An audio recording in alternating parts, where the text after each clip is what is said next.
pa man, diba? Ang pinaka number one ay sumipsip kay Donald Trump sa lolo ko. Okay. Sumipsip ang Bangag administration, ngayon pa lang sumisipsip sila na kunwari sinusuportahan nila but without thinking yung kapakanan ng mga Filipino o yung mga Pilipino na nasa Amerika.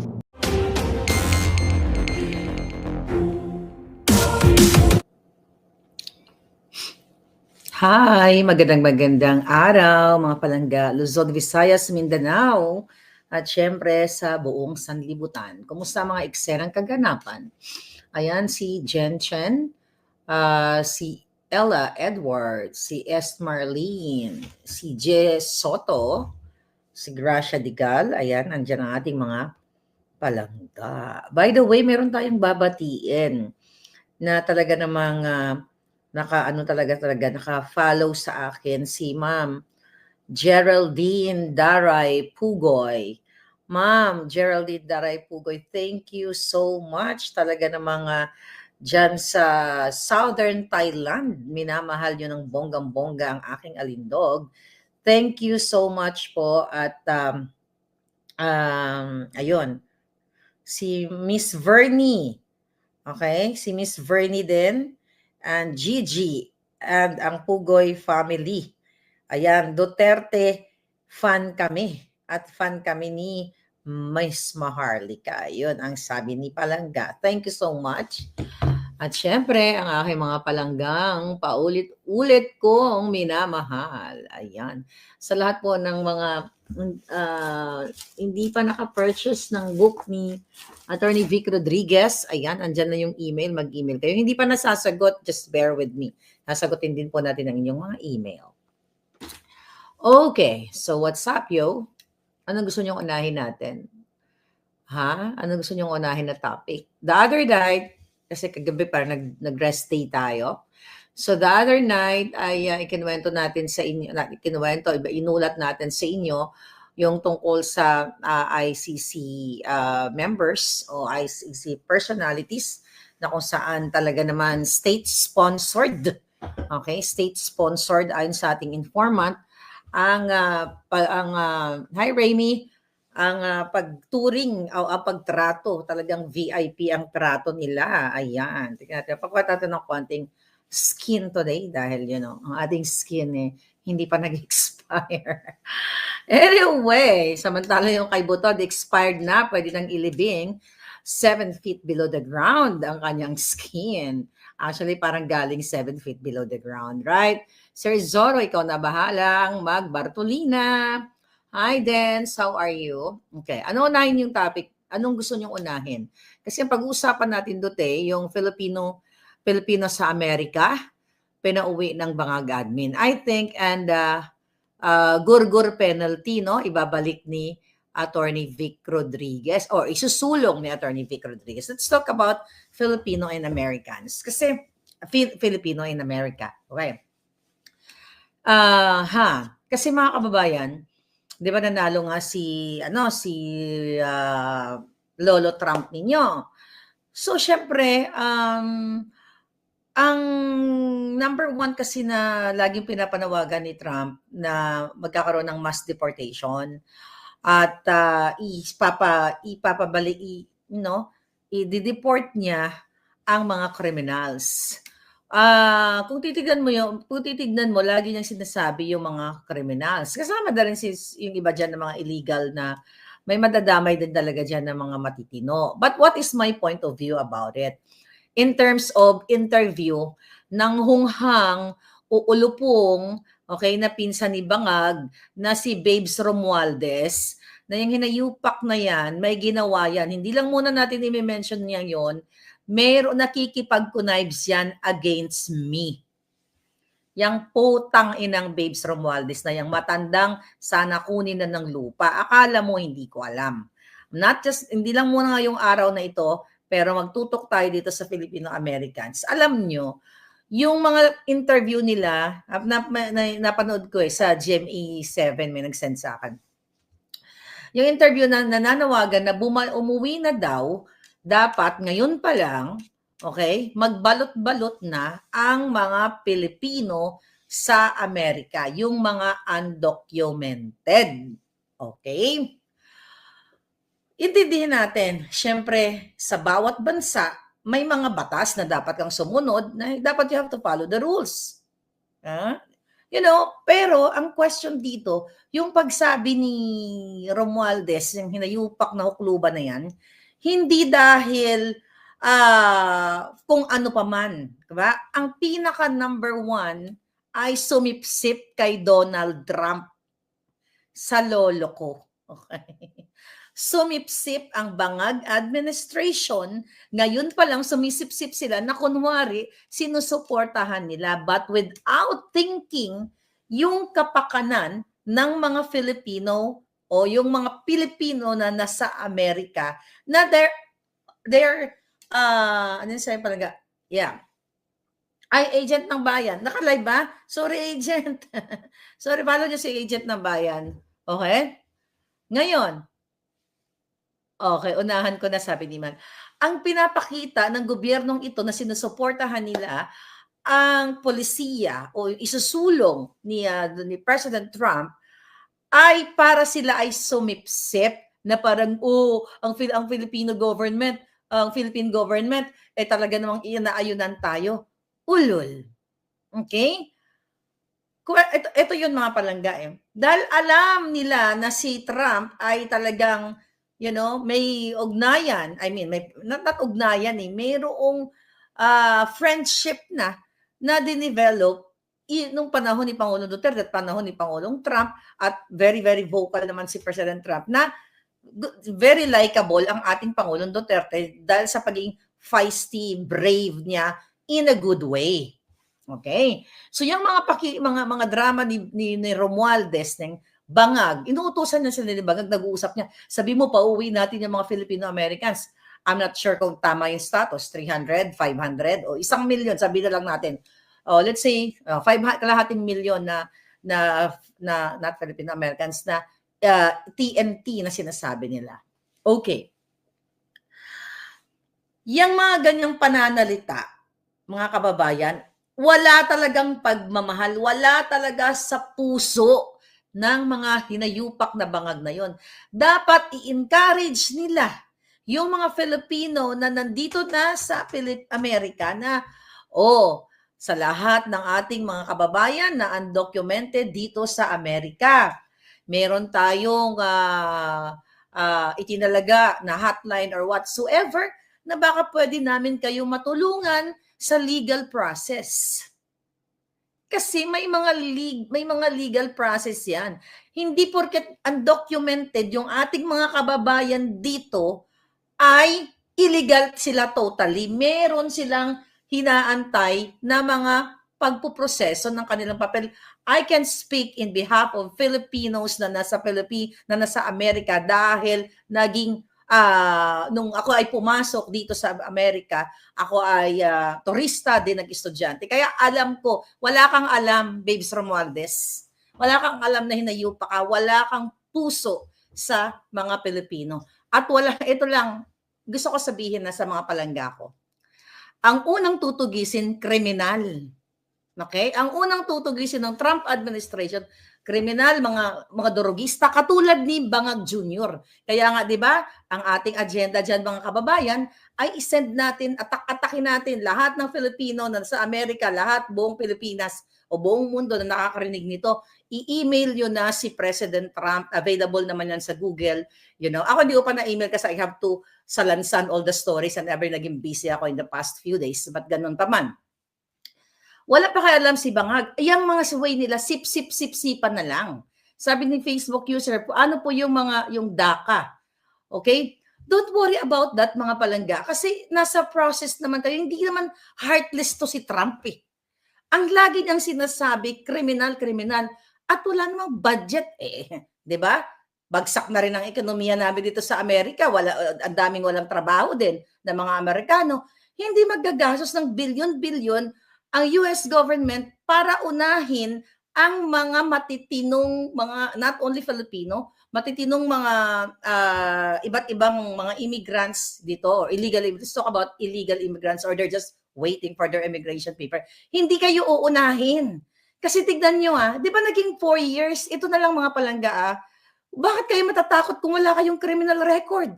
Naging 4 years po si President Trump na naging presidente. Sinusog ba niya kayo? Diba?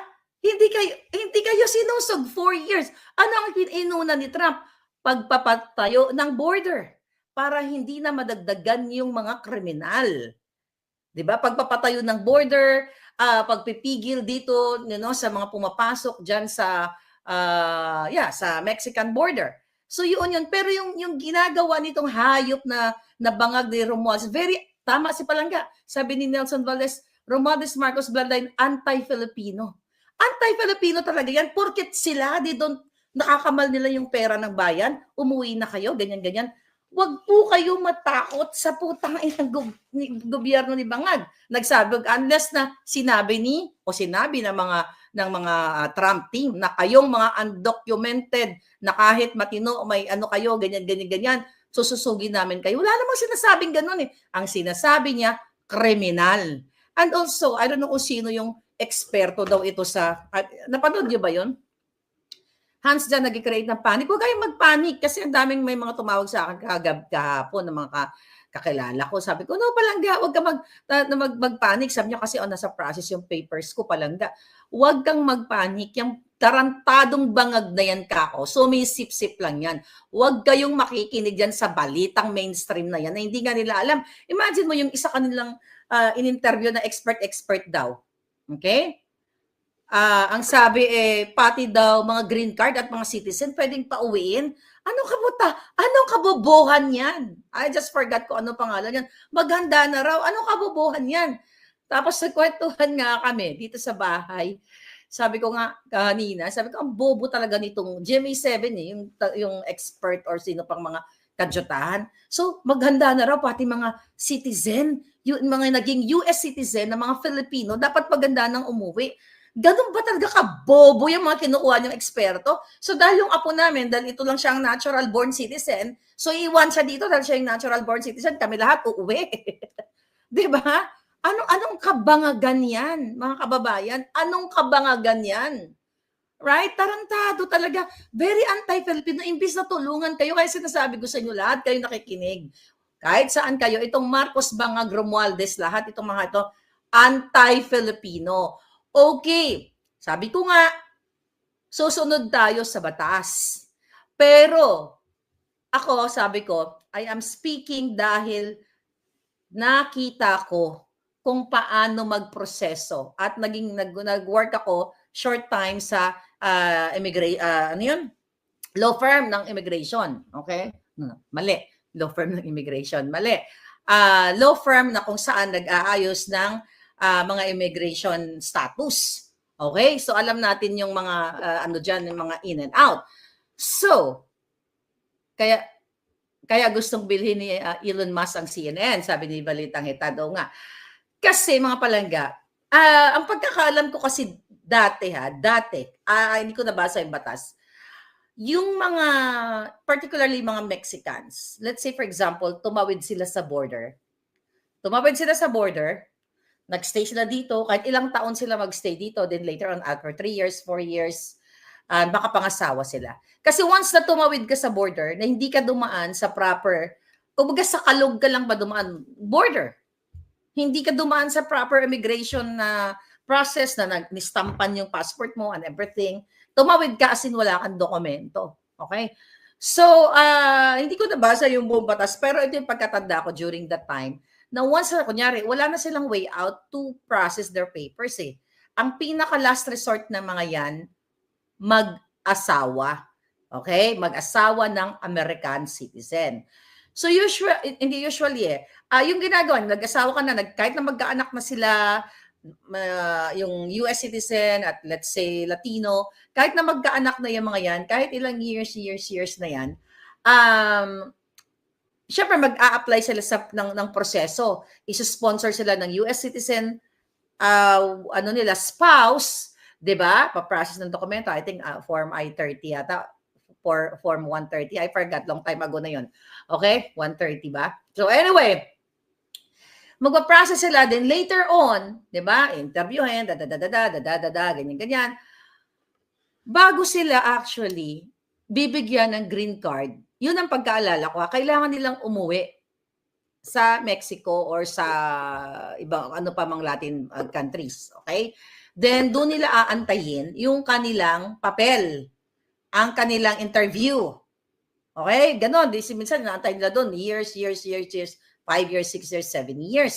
Tapos naiiwan yung family nila dito. Pero iba sa Filipino o iba sa, hindi lang Filipino, yung ibang lahi na pumunta dito na sumakay ng eroplano. Kasi di ba tayo, pag pumupunta tayo, unless na pumunta ka ng Mexico, tapos tumawid ka ng border, ibang story yan. Pero kasi dito, yung mga Filipino, I will talk about Filipino, wag na yung ibang lahi. Pag dumaan ka sa immigration, legal process yung pagpasok mo dito. So kung out of status ka man dito, pagdating mo sa Amerika, laging may remedy. Lagi pong may remedy. Kasi like ako, pumasok ako dito legal. Turista ako di ba? After nursing, talagang ang lola mo lumipad kasi, sinitignan ko kung may future ako dito, So from that, okay. That was July nung dumating ako. Then December, dapat bumalik na ako kasi 6 months na binigay sa akin. July, August, September, October, June pala, June. July, August, September, October, November, December. So July 8 ako dumating. Kaya ang lucky number ko is 8 and 7 So July 8 ako dumating, August, September, October, November, December. Dapat December 7, lilisanin ko na ang Amerika. Kasi yun lang yung binigay sa akin Pero October, I will tell you my story para maintindihan ng iba a little bit. Okay? Kasi nangyari sa akin yan, yung tinatakot-takot ako ng mga buwaka ng ina dito na mga inggitero at inggitera. Okay, tignan natin.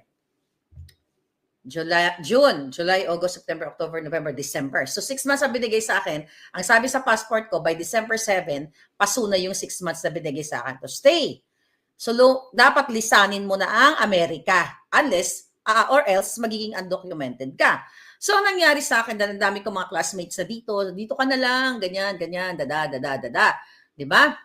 So, syempre ako, wala naman ako talagang immediate family dito na talagang sasandalan ko, na kahit na wala akong pera, pwede akong pakainin, wala akong bahay, pwede akong patirahin, wala akong ganong klaseng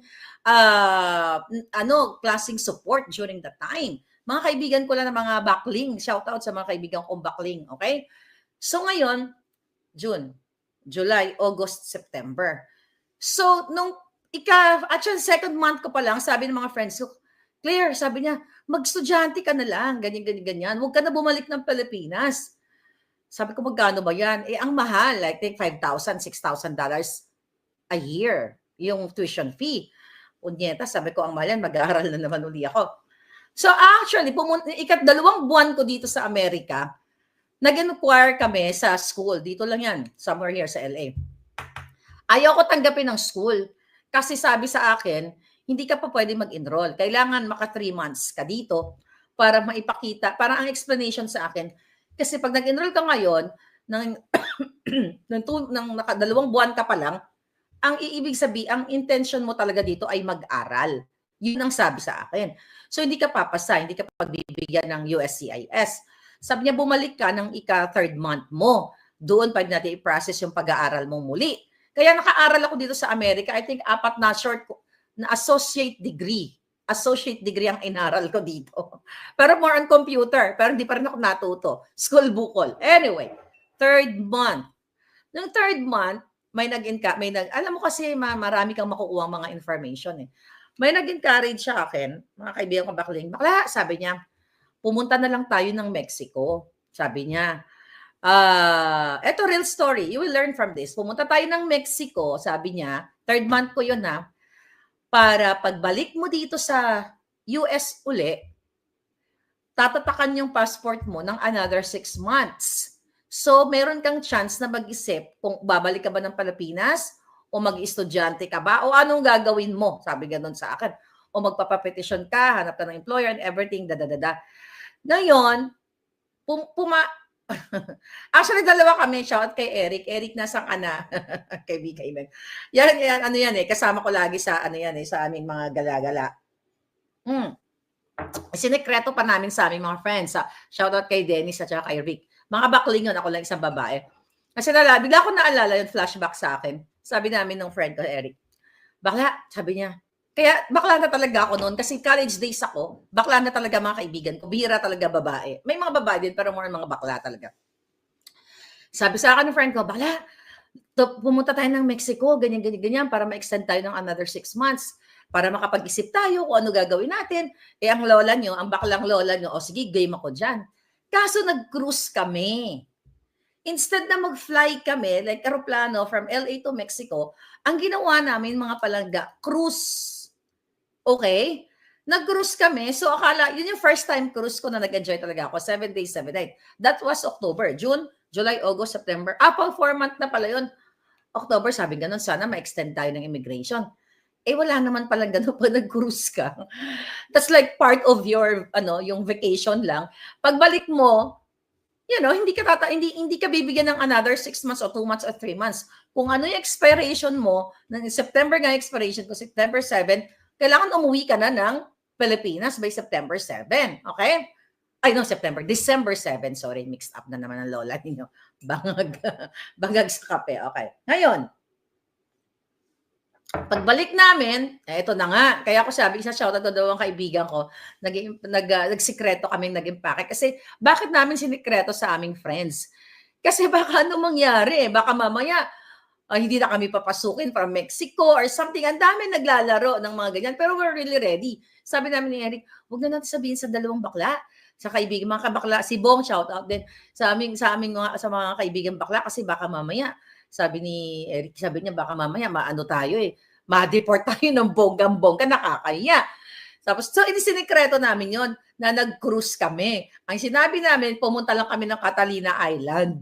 Alright? So, oh my God, those were the days. So, pagbalik namin, hindi nga kami na bigyan ng extension kasi nag-cruise lang kami, naglamierda lang kami. It was very, very smooth at napakaganda na experience ko nung first cruise kasama ko yung kaibigan ko. So, ayun na nga. Fast forward, October na yon. October, November, December. So, meaning, ang lola ninyo may 2 buwan na lang para lisanin ang Amerika. Okay? Now, ano nangyari doon? So, nag-enroll ako. Okay? October, nag-enroll na ako. Grabe, talagang, 5,000, 6,000. Pero installment naman yun. Naalala ko ang process ng aking student, process pa lang, I think $1,000.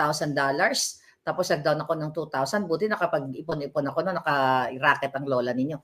So anyway, ito na nga. Nakikitara lang ako noon. I think you heard this story before. Pero ulitin natin kasi napapanahon yung kwento. October, nag-enroll po ako sa isang eskwelahan dito sa Amerika. Ano bang kursong in-enroll ko? Basta computer. I forgot na. Kalimutan ko na, tagal na kasi. Di ba? 1 taon ko aaralin yon actually. So, $6,000 ang tuition fee and everything. So, nag-file na ako and everything. Tapos, ipa-forward yun ng school sa USCIS o sa iba pang mga ahensya ng gobyerno, whatever. So, October yon. November, December, hindi pa lumalabas yung papel ng lola ninyo. Okay? So, ibig sabihin, December 7, kung mahina-hina ang utak mo nung tatakot-takot ka, di ba? Uuwi ka na ng Pilipinas kasi hindi pa dumarating yung aking papel. So sabi ng school, that's okay. Nasa law naman parang may 30-30 window yata. 30 days window. Okay? Yung naalala ko lang na sinabi sa school, don't worry, sabi sa akin. Shout out kay Maita, Miss Maita. Hello, kumusta po? I hope magkita ulit tayo. Siya yung nag-asikaso ng papers ko during that time. Si Madam. Si Maita B. Bigla kitang naalala, Madam. Diba? Ayoko na sabihin yung apelyido mo, baka, Miss Maita B, ang ganda-ganda, bait-bait niyan, Kapampangan. Grabe yung babaeng yan na natulungan ako. Marami kami natulungan. Eto na nga, mga hitad. Eto yung juice ng story. Siyempre, alam ng mga kakilala mo na, ayan, si Bakla, ako daw. Yang si Claire, December 7 na lang yan. Pag hindi yan lumayas ang December 7, TNT na yan. So, ganun yung mga balita, mga bakla. Ganun yung mga komunidad na mga marites. Ganito, ganyan, undocumented, chuchu-chuchu. I know how you feel, yung mga nandito lahat sa sa Amerika na nakaranas ng katulad ko. Bakla, ito, palangga. December 6, nasa pasyente ako noon. Okay, one-on-one patient. Saan ba ako? I think Beverly Hills, di ba? Social. Okay, one-on-one. Ay, no, Santa Monica area. Okay, during the time. I-close yung border. I-close daw yung mga illegal, sabi na siya na. Bakla, mga palangga, tinawagan ako nung kinuwento ko na to dati pero ibahin na lang natin yung baka kasi masaktan sila. Pero kasi totoo naman ito. This is really true. Masaktan na yung masaktan. Putang ina. Masaktan na kayo masaktan. Masakit. Yung iba kasi namatay na yung parang nang api sa akin dito. December 6, tinawagan ako. Oh my God, naiyak na naman ako dito. Putang ina. December 6, tinawagan ako palangga. Nasa work ako. Yung mga gamit mo dito, kunin mo na. Ganito talaga ang delivery. Sabi ko, oy, po, kumusta po? Tinawagan ako. Huwag na natin pangalanan kung babae o lalaki ba. Sabi ko, hello po, ganyan. Claire, alam namin na bukas, TNT ka na. As in, ganun, harsh talaga, palangga. Siyempre, nakikinig lang ako. Yung mga gamit mo, sabi ganun sa akin, inilabas na namin. Okay? Nasa labas, pick upin mo na, ayaw namin kumupkup ng TNT. As in, ganun. Siyempre, palangga. My God, parang nadudurog yung puso mo. Tapos, nasa pasyente ako, hindi ko alam ano gagawin ko and everything. Sabi ko, hindi naman po ako undocumented. May pinaprocess po akong papel. Mayroon po, nasa immigration po yung papers ko. I'm just waiting for the result. Sabi ko ng ganon. Kasi yun ang advice sa akin ng school na you have to wait. Don't worry kasi once na lumabas yung papers mo, you're fine. Ganon. So, in-explain ko sa kanila. Sabi ko, hindi pa nan po ako undocumented eh. Sabi ko, may papel pa, meron po akong inaantay. Ay, hindi. Ayaw namin ng mga TNT. Ayaw namin ng ganito, ganyan, ganon. Lumabag sa batas, dada. Ang dami talagang mga ganon, mga palangga. Yes, sabi ni Facebook, December 8, Immaculate Feast, you are blessed there. Yes, so ngayon, tumutulo yung luha ko. Alam mo kung babalik ka, ang dami kong kwento, tumutulo yung luha ko. I'm thinking, paano, saan ako pupunta? Di ba? Wala akong matutulugan or itapon yung gamit mo. Although madiskarte naman ako, I can call my friends. Di ba? Kaso lang yung pagtrato sa akin.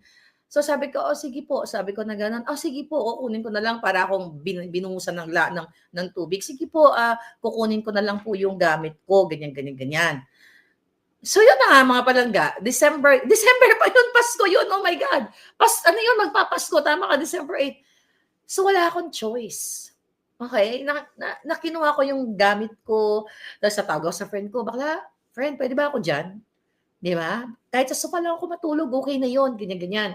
As in, ganun yung journey. Alam ko, hindi lang ako nakakaranas. Si Ronti nandyan. Halos pareho kami ng journey na yung may mga alam nyo, yung mga kamag-anak nyo dito, yung mga pumunta dito na ngayon, they're processing their papers. Minsan, ang tinutulugan yan palangga, yung paa nila nakabaluktot. Si Ronti may ganyang kwento eh. Ngayon, anyway, kinuha ko yung gamit ko doon palangga.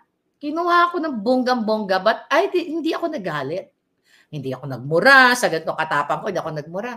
Thank you. Pero nagbayad naman ako doon. Excuse me, kahit nakikitara ako, nagbabayad ako.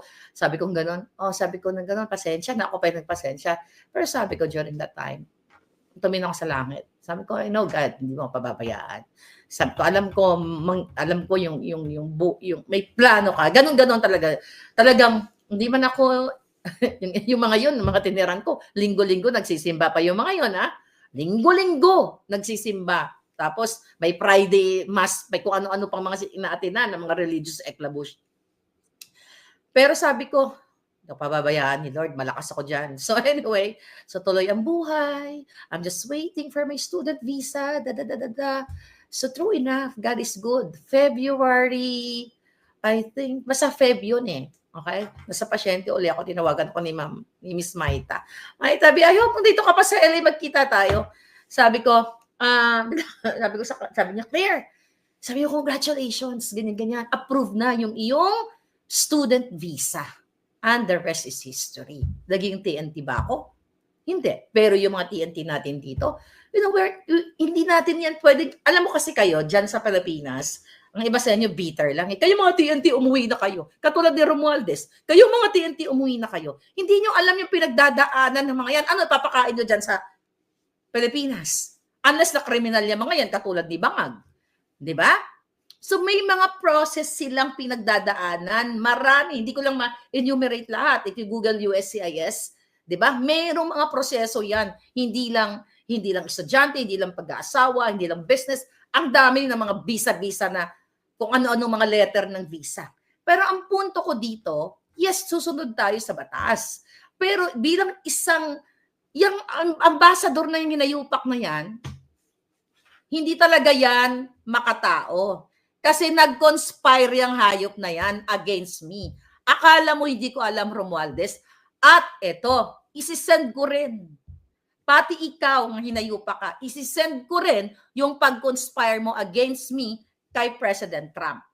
Okay? Once na masalansan ko ang mga bagay-bagay, putanginan yung lahat. Diba? Isisend ko kung paano kayo kademonyo. Ngayon, balik tayo dito sa ating mga TNT na tinatawag sa Pilipinas, sa Amerika. Ang advice ko lang, kapag may pinaprocess po kayong papers, huwag kayong kabahan, di man kayo kriminal. Walang budget ang, do you think pagpasok ni Trump, sasabihin kayo, lahat kayo, undocumented, kriminal ang uunahin niya. Diyan nagagalit si President Trump sa kriminal at saka sa mga tamad. Alam niya na ang mga Pilipino, hardworking citizens. Bakit ka mo? Bihira sa Pilipino ang homeless. Bihira. May makikita ka isa, dalawa. Nakaraan, may na-interview ako, pero yung iba niya, nalulong sa droga or whatever. Pero if you talk about yung porsyento ng mga tamad dito, na mga Pilipino, hindi yan. Ang problema kasi, sa ibang mga lahi. Okay? Hindi naman lahat. Okay? Na mga tumatawid sa border, tinitake advantage nila yung system. Okay? Paano nila tinitake advantage? Hindi ko nga alam. Kahit sa California, may mga naririnig, may mga nagsasabi sa akin na nakakakuha sila ng pera sa government. Sabi ko, paano nangyari yan? Paano sila nakakakuha? Kasi ako, ito, I'll tell you something, yung mother ko, dependent ko. Okay? Pumunta siya dito. Kailan pumunta si mother dito? 2016, 2017. I think 2017 siguro. I forgot. Anyway, syempre yung mga chika-chika na mga Pilipino, oy, manang, o mother, o ganun, mag-apply ka sa ganito kasi nga oldie-oldie na yung nanay ko. Pero nakapagtrabaho pa siya. Hanggang nagtatrabaho pa siya. Hindi lang lagi-lagi. Pa konti-konti. Mag-apply ka sa ganito kasi makakuha ka ng ganito, ng ganyan, ng ganun, ng benefits, chuchu. Green card pa lang siya. Sabi ko sa mother dear ko, mother, hindi ka ma-approve dyan. Sabi ko ganun sa kanya. Kasi dependent kita, hindi ka ma-approve dyan.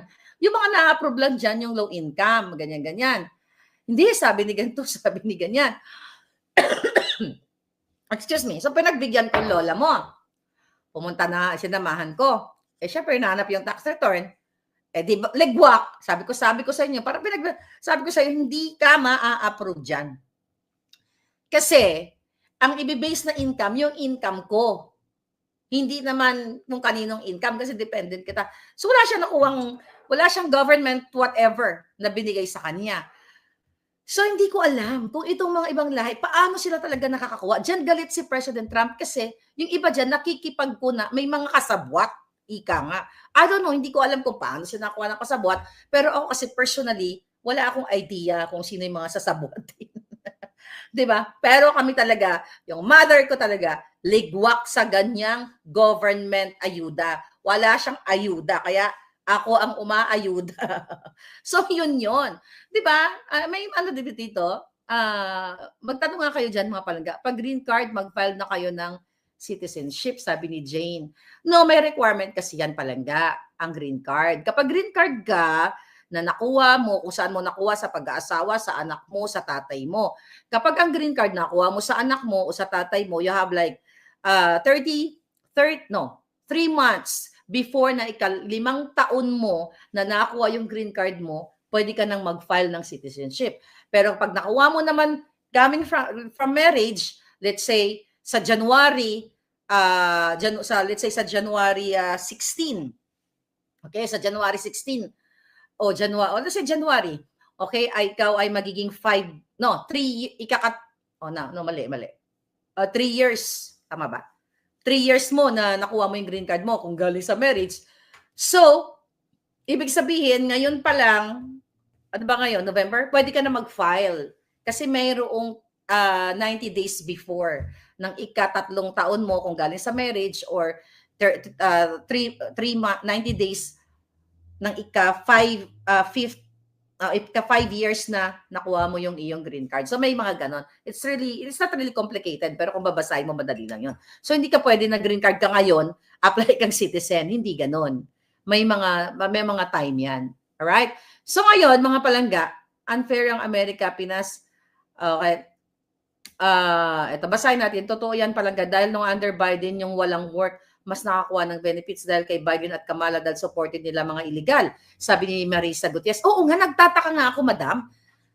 Hey, kaya sabi ng nanay ko, kasi siya yung nanay ko, active yan eh, palakad-lakad lang yan dyan eh. Sabi niya, yung kakilala ko na Mexican, kilala ko na ganito ganyan, nakakakuha sila. Bakit ako hindi? Ay, bay malay ko, hindi ko alam. Huwag ka na pumasok dyan sa mga nila, hindi natin alam yan. Sabi ko, we tried already. Pero anong sabi?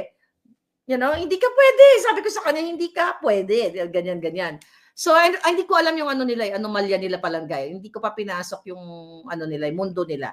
Hayaan mo pag may tama kapasukin ko yung mundo niya. Sabi ni Robert Andal, thanks for sharing your journey in life.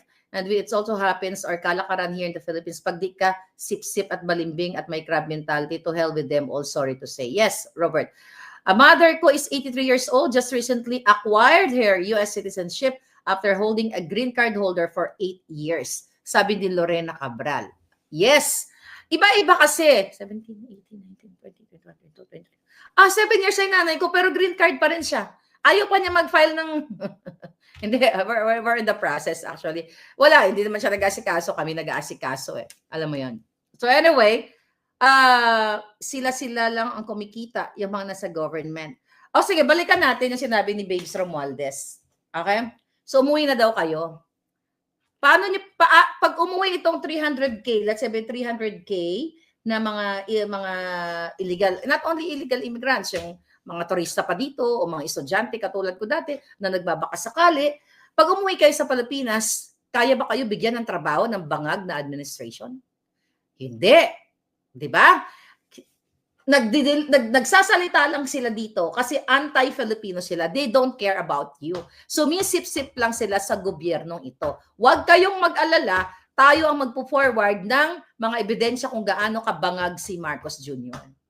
As long as mas minoproseso kayo, huwag kayong kakabahan. Wala pong budget ang Amerika na magtalaga na mga mga ICE or yung mga authority na isa-isahin kayo lahat na naglalakad sa kalye na ganyan. Wala pa namang batas na ganun eh. Na pwede kang isa-isahin, di ba? Isa-isahin kayo sa bus, yung mga ganyan dati ng mga sinasabi. Wala namang ganun. Kahit nung 4 years na wala namang ganyan na isa-isahin. Talagang ang tinutuligsa talaga niya is mga kriminal. Kasi pag pinauwi lahat, yung mga working, okay? Yung mga working immigrants dito, yung iba kasi may mga hinuhold talaga ng mga posisyon, they're waiting for their papers and everything, mapipilayan din ng Amerika. Pero ang nakikita ko talaga, ang tina-target talaga is mga kriminal. Ba't ka matatakot kung di ka kriminal? Di ba? Kriminal ka ba palangga? Huwag ka matatakot. Ano daw? Sabi ni Nong Kelsan, sagutin natin yan. Ikaw, maharlika, kasama ka uwi kahit na legal ka. Unang-una, okay? Unang-una, mga palangga, legal ka, hindi mo alam ang batas. Okay? Alam mo, mga kababayan, itong mga palangga natin na basta-basta lang nagko-comment, kayong mga Pilipino dyan, umuwi na kayo dito, ganyan-ganyan, masyado lang kayong inggit. Diba? Na hindi kayo makakuha ng visa application pa lang. Masyado kayong inggit sa ating mga kababayan na nakakapasa sila kapag nag-apply sila ng kahit tourist visa or whatever visa. Huwag kayong ganon. Let our kababayan kung ano yung battle na gusto niya. Kung gusto ba niya na mapagka-TNT, problema niya na yan. Hindi mo siya pwedeng utusan. Kahit saan, sa Japan, sa Europa, hindi mo pwedeng, lahat kayo, umuwi kayo, katulad ng ginagawa ni Romualdez. Baka tayo nananawagan tayo, hoy, bangag, tumigil ka na sa kakasinghot mo, sinusunod ba tayo? Bangag, adik ka, huwag ka na magnakaw, sinusunod ba tayo? Tapos kayo susunod dito sa mga ulol na ito? Akala mo ang gagaling? Bakit yung mga illegal Chinese citizens sa Pilipinas? If they're really concerned about the law, okay, na sinasabi ni Bangag Babes Romualdez, bakit nakakakuha pa ng birth certificate ang mga Chinese, ang mga Indians at kung ano-ano pang lahi sa Pilipinas? Kung itong bangag na ito ay sumusunod sa batas kasi sumisip-sip lang kay Trump. Sumisip-sip na kunyari sinusuportahan nila ang polisiya ni Trump.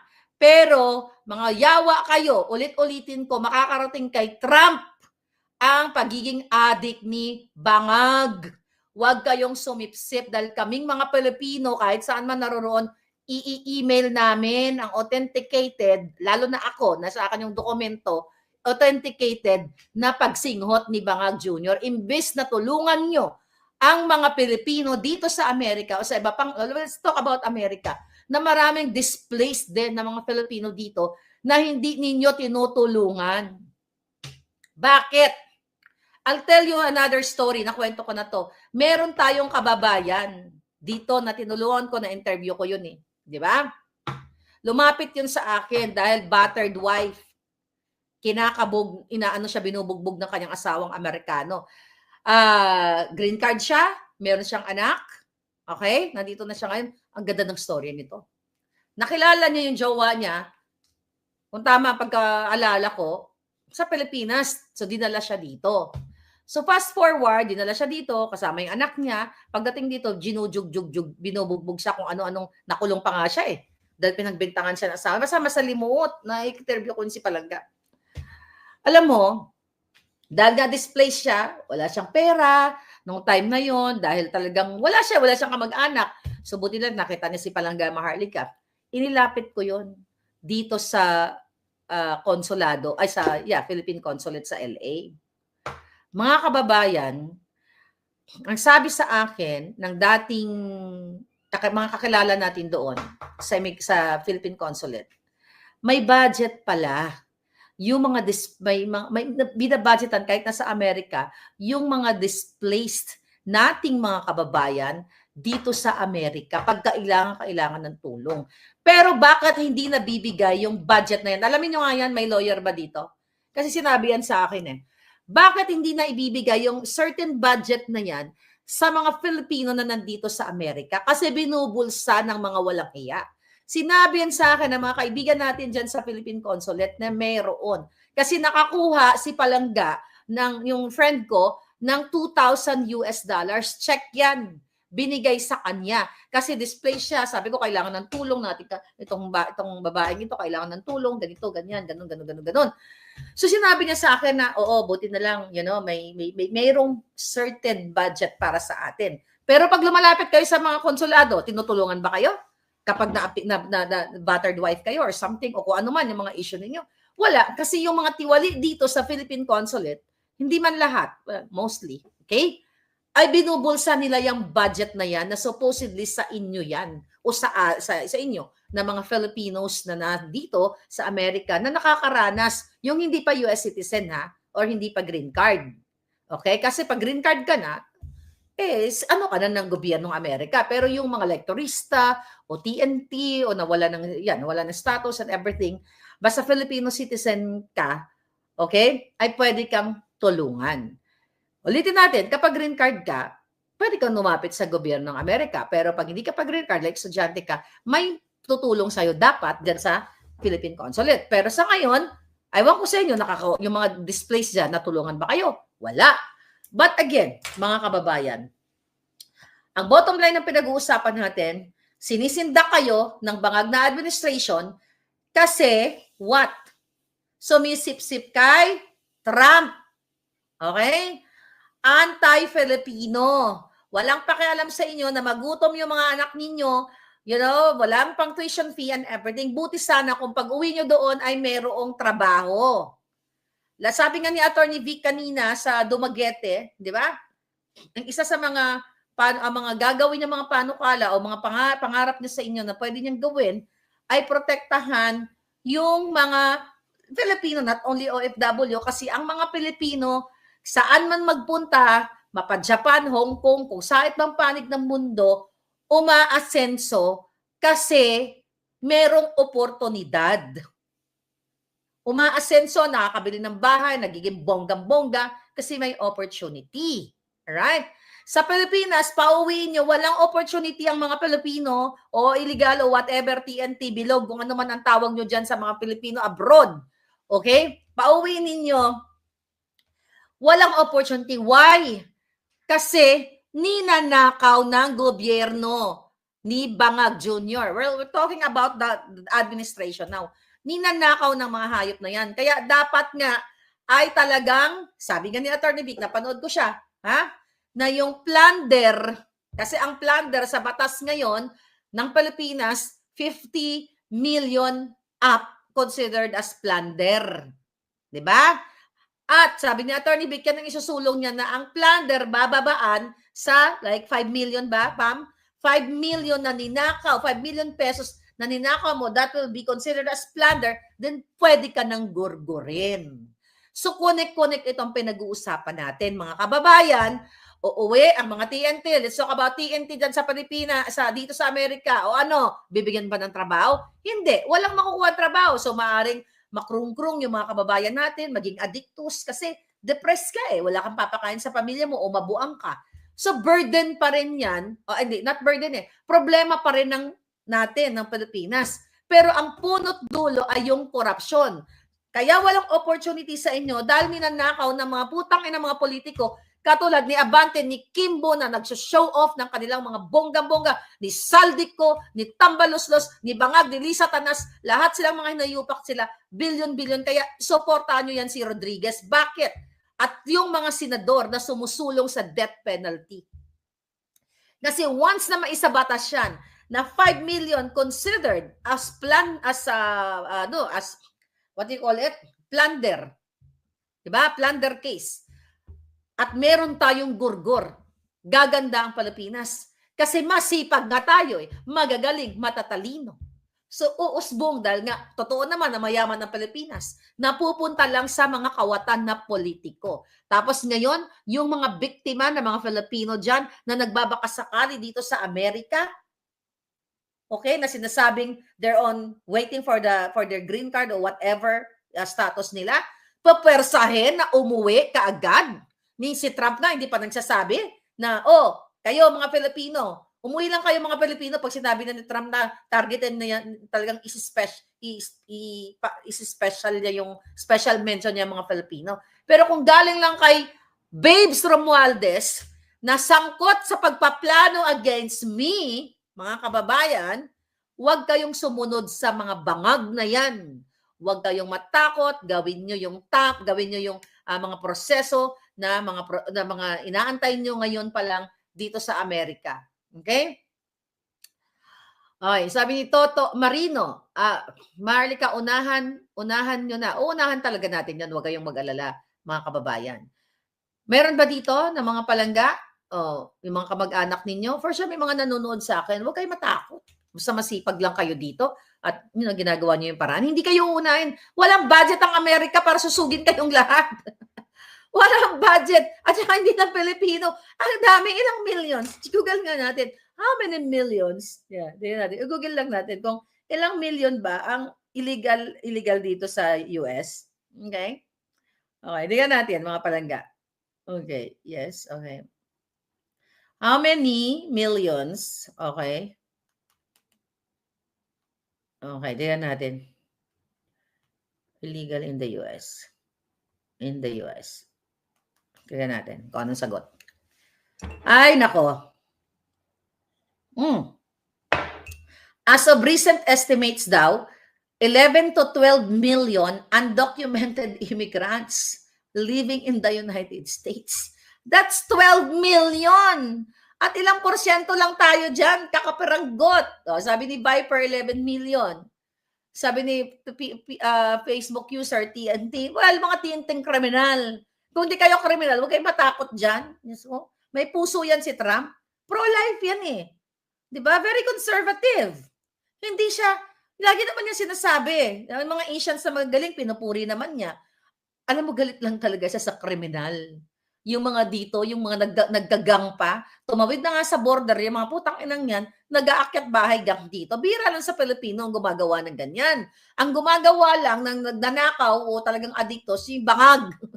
Diyan mismo sa Malacanang, mga bangag. O, di ba? Kaya huwag kayo matakot. O, sabi dito, yeah, 11 to 12 million. Basta gawin nyo lang yung mga, yung pathways kung paano nyo ayusin inyong mga papers. Sabi ni Madam Nidina, ay nako, TNT din ako noon. Oh, noong panahon ba ni Trump, sinusog kayo? 4 years ago na. Hindi naman nagbago yung stand niya, yung policy niya about illegal immigrants. So, dapat pala noon, nasusog na kayo. Marlica, sana matanggal na ang EDCA, sabi ni Pedro Roque. Exactly, mga palangga. So, let's talk about this, yung mga plunderer sa Pilipinas. So, you know that already, ha? May tatanong pa kayo tungkol sa immigration. I'll try my best kung masasagot ko based on my experience lang, palangga. Sabi ni Hans, my sister ako sa LA, akyat bahay. Ano?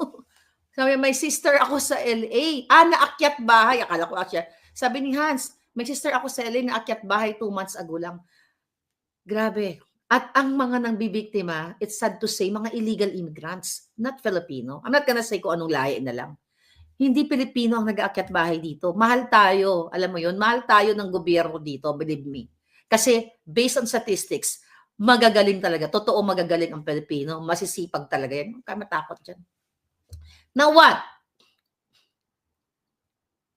Sabi ni Prophet Saju, Trump chosen by God to restore, ilapit uli ang Amerikano sa Diyos. Oh, I hope nga. Kasi parang mga walang Diyos yung iba dito eh. Okay, hindi. Pati dito sa UAE, ang tataray, sabi ni Jessica Said. Yung mga immigration, what do you call it? Sa Philippine Consulate Palangga, yung pinag-uusapan natin dito. Dito sa Norway, pag may on-process kang papers, hindi illegal. Yes. Ngayon, pag-usapan natin itong plunder na sinusulong ni Attorney Vic, mga kababayan. So this is really good at natuwa ako nung kasi hindi namin to napag-usapan ni Attorney Vic nung in-interview ko siya, hindi ko natanong, but at least isabi yun na dyan sa Dumaguete na isusulong nga niya itong paggugurgur sa mga plunderer katulad ni Marcos Jr., katulad ni Tambaluslos, lahat yung mga hayop na yan. Diba? Ang sabi ni Attorney Vic na pinag-isipan niya, may mga nagtanong sa kanya na hindi ka ba nagdadalawang isip dyan sa isinusulong mo dahil baka gamitin nila yung salita na inhuman o hindi makatao. Diba? Hindi makatao yung gurgur na yan. Ang sabi nga ni Attorney Vic, bakit? Yung pagnanakaw ba ng pera ng bayan ay makatao? Yun ang hindi makatao. Kaya ako, suporta ako sa lahat. Pero hindi lang yung magngangal-ngal ngayon. Suportahan natin yung mga talagang mararamdaman mo sa puso nila na gusto nilang gurgurin sa ngalan ng batas ang mga plunderer, mga kawatan ng pera ng bayan. Kapag merong gurgur, not only yung kawatan, yung mga heinous crime and pulburon na favorite ni Bangag. Yan kaya dapat sila, kung may gurgur tayo ngayon, nagurgur na lahat yan. So yan ang suportahan natin na kapag na-convict lahat ng mga, wonder, ang mga politiko, nagpo-flaunt, nagso-show off sila ng kanilang mga material na possessions na galing sa inyo kasi walang gurgur. Kaya mga kababayan, sabi na Attorney Vic dyan, through legislative proposal, ay isusulong na yan. Kaya tuwang-tuwa ako nung narinig ko yun na I hope talagang may batas at i-push yan na ma-reinstate ang gurgur penalty at maipasayan para yung mga putragis, mga walang hiyang kawatan, mga plunderer, lahat yan sa Kongreso, Senado, sa Malacanang, Mayor, Gobernador, ay magurgur na silang lahat. Yan dapat ang mga leaders na sinusuportahan natin at abangan ninyo. Kayo dyan na mga, let's say, vloggers, pag may na-interview kayo na mga tatakbo ng Congress, yan ang itanong ninyo kung pro-death penalty ba sila. Di ba? Kasi yan ang nagdudulot, mga palangga, ng pagbagsak ng ekonomiya, yung mga pagnanakaw na yan. Kaya tayo hindi makausad-usad sa Pilipinas dahil sa mga kontrobersya na mga plunderer, yung mga controversial plunderers. Sino? Mag-comment kayo dyan. Ano daw? Or senator ako. Attorney Vic Rodriguez and Kong Marcoleta. So ngayon, mga kababayan, sinasabi ng mga anti-human rights yung mga hinayupak na yun, hindi naman yun makatao. Ganyan, masyado namang harsh yung punishment ng ng paggurgur ng tao. Putang ina. Yung pagnanakaw nila, hindi ba harsh yan? Sa bawat pagnanakaw nila, ilang bata ang namamatay sa ospital, ilang matanda ang nabibigyan ng healthcare service, ng mga naggamot, ng kalinga dahil sa pagnanakaw yung mga yan. Tapos poprotektahan, kaya wag kayong boboto ng mga politiko na ayaw suportahan ang gurgur penalty. Kasi para makalaya ang Pilipino sa korupsyon, makalaya ang Pilipino sa pulburon, gurgur ang daang way. Gurgur ang, sabi nga ni Attorney Vic, dapat bigyan ng pangil ang batas. Kaya nga isinusulong din niya yung instead of liquidation by mere certification ng mga pondo ng gobyerno, dapat yan ay ipaliwanag nila, i-itemize kung saan napunta yan. Dapat talagang maayos yung auditing. Pero ngayon, sabi nga ni Attorney Vic, di ba? Ngayon, saka marami namang mga abogado nagpapaliwanag dyan, na ngayon kawawa, talong-talo ang Pilipino kasi, what? Yung budget nila, billion, tapos hindi sila magpapaliwanag. Ayan, nagastos ko na yung 2 billion na yan. Parang ganon. Nanita o Banana, thank you palangga. Hindi sila nagpapaliwanag. Tapos tayo, yung mga taxes ninyo dyan sa Pilipinas, sinisusog ng mga walang hiyang mga bangag na ito. Tapos sila, yung budget nila, ayaw nilang magpaliwanag. So dapat dyan, gurgur yan mga palangga.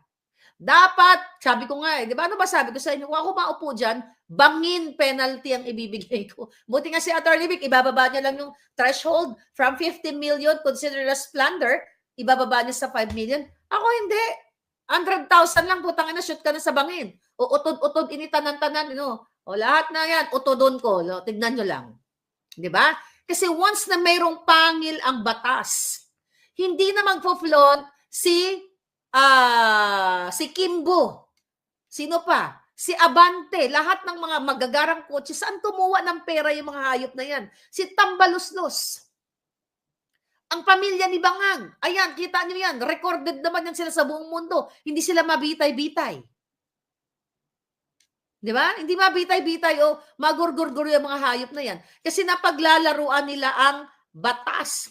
Kailangan maging accountable ang mga inayupak na yan, mga palangga. Dapat talagang magkaroon ng pangilang batas para yung mga Pilipino sa Amerika na sinasabing uuwi, makauwi na dahil wala pong pinakamasayang mamuhay sa sarili mong bayang tinubuan. Yan yung totoo. Kaya lang lumalaya sa mga OFW dahil yung mga para sa kanila, mga proyekto, livelihood program na para sa kanila, ninakaw ng mga buwaka ng inang politiko, pinambili ng Mercedes, ng Chanel, pinambili ng kung ano-anong mga kajotahan na mga designers, mga kababayan. So I hope, ito na naman tayo. Itong parating na, election na to, di ba? Mamili na lang kayo ng matino. Pero ako talaga, gusto kong mawala na si Bangag Jr. dyan sa kanyang pwesto. Dahil sobra ng ginagawa ng walang hiyang yan. Meron ba dito, mga Pilipino? Bagong batas ni BBM, WPS, GAMS lang, wala pa rin. Correct. Tama ka sa bangin sa Tama ka sa bangin, sabi ni Percy Lapid, sabi ni Pedro Roque. Sinabi ba niya yan? Yan, tulad na ni Percy Lapid. O, tignan mo, yung gumurgor sa kanya. O, nagpagurgor dyan, mga bangag. Mga aliporis ni bangag, nila Bonjing. Nila Lisa Tanas.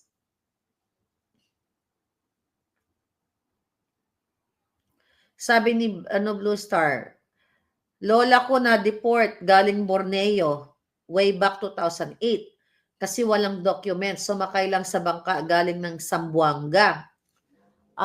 Sa Borneo, talaga? Asan na lola mo ngayon palangga?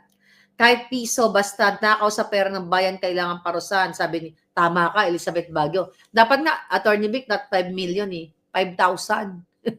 Wala nang magnanakaw. Siguro lahat ang ganda-ganda ng Pilipinas. Kung merong ganyan, kung 5,000 nagnakaw ka, gurgur ka na kaagad. Parang siguro hindi nagagalaw yung mga politiko, matakot na talaga sila eh. No? Tama ka. Dapat talagang parusahan na lahat yan.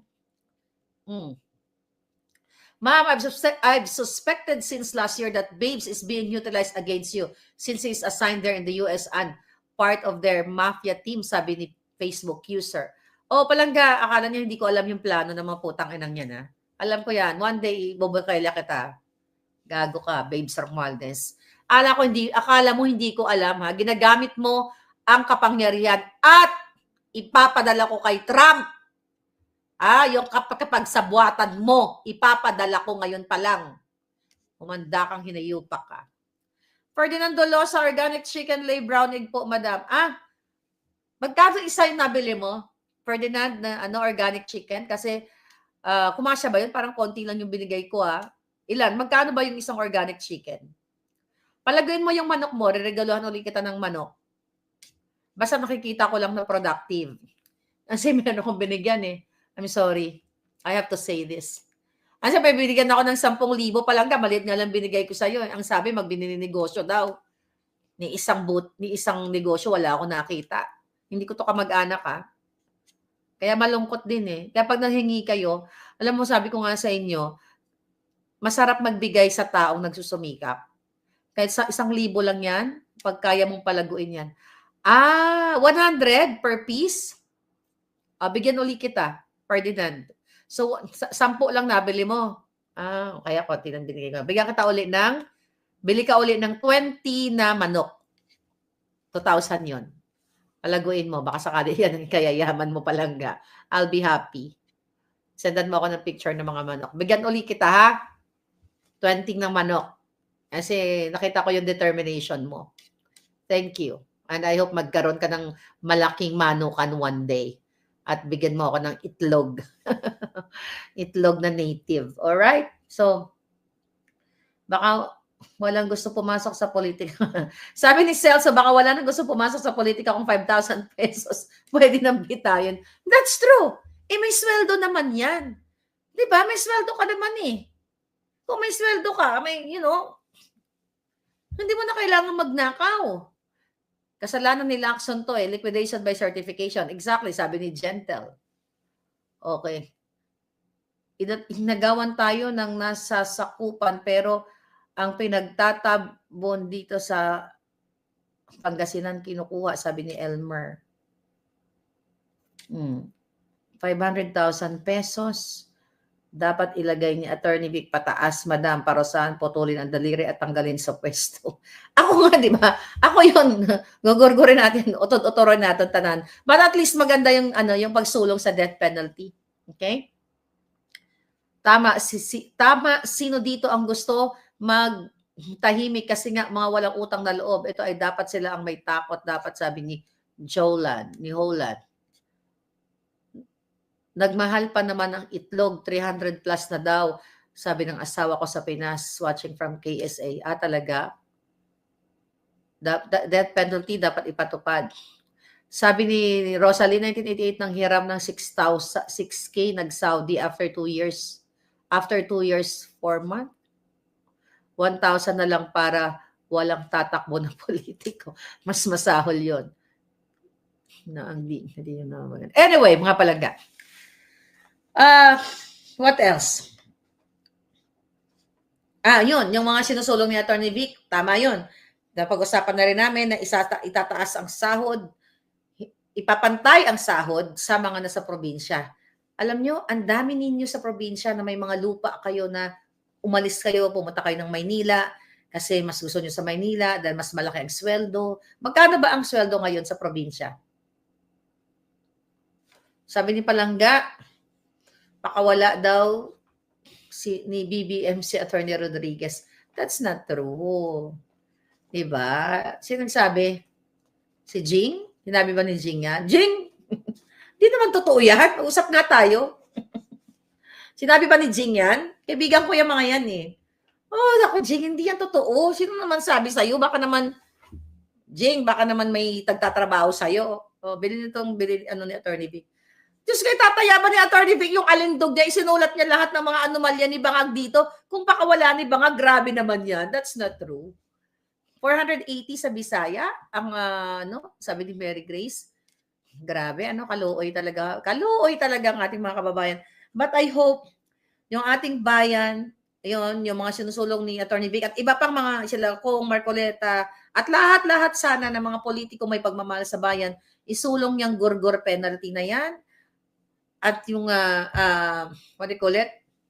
Ang opportunity ng ating mga kababayan na hindi na sana pumunta sa ibang bansa para magtiyaga ng 20,000 pesos na sweldo, 15, 25,000 pesos a month, pero naiiwan ang kanilang pamilya. So yun lang naman, alam niyo mga kababayan, doon lang naman iikot yung problema ng Pilipinas. Pagnanakaw. Pag walang magnanakaw, Nancy Trinidad, thank you. Out of status ang term natin. Ay, oo nga. Okay, tama yun. Thank you, madam. So ang term dito, maganda na yung, kasi hindi naman totoong tama ka, Nancy Trinidad, madam. Hindi naman talaga nagtatago yung mga Pilipino eh. Kasi pag sinabi mong TNT, tago ng tago, hindi nagtatago yung mga Pilipino. Andiyan nung nagsha-shopping pa nga sila sa Beverly Hills eh. Sabi ni Ferdinand, 345 lang dyan sa inyo. Oh my God. Palangga, bigyan ka ng 20 more na manok, palaguin mo para makatakas ka sa kahirapan. 20 more na manok. Rolando Sabila, thank you Palangga, mga gising na. Good day, Palangga, out of status ang term natin. Yeah, out of status. Ibig sabihin na wala ka ng status. Pero hindi ka nagtatago. You're right. Kasi sa immigration law firm. Sa immigration law firm din nagtatrabaho si Madam. Okay? Sabi ni Esmeraldo Malyari, si Zaldico may bagong jet at helicopter. Yan yung mga hinayupak na yan. Dapat yan ay pag laman na galing sa kaba ng bayan lahat ang mga ninakaw na mga buwaka ng inan yan, gurgur talaga dapat yan. Ang dami. Grabe ng massive corruption sa Pinas, kaya lumalawak ang kahirapan ng mga Pilipino, sabi ni Kapi Late. Jazz Pangan, thank you. Si May Pepe Cat ay na-late. Anyway, mga kababayan, ayun. Ang dami pa natin pag-usapan. And huwag kayong matakot. Yeah, breaking news. Oh, yun na nga, sinabi ko nga ito Palangga. Ayan, no. Jay Clover, ang pogi ni Palangga. Oh, death penalty isusulong ni Attorney Vic Rodriguez. Alam niyo, kapag may ganyang parusa talaga, at isinabuhay yan ng mga leaders natin, makatalbugan pa natin ng Amerika. Baka lahat ng Pilipino magbalikan na sa Pilipinas. Di ba? Anyway, thank you so much. I'll talk to you later. Thank you for watching.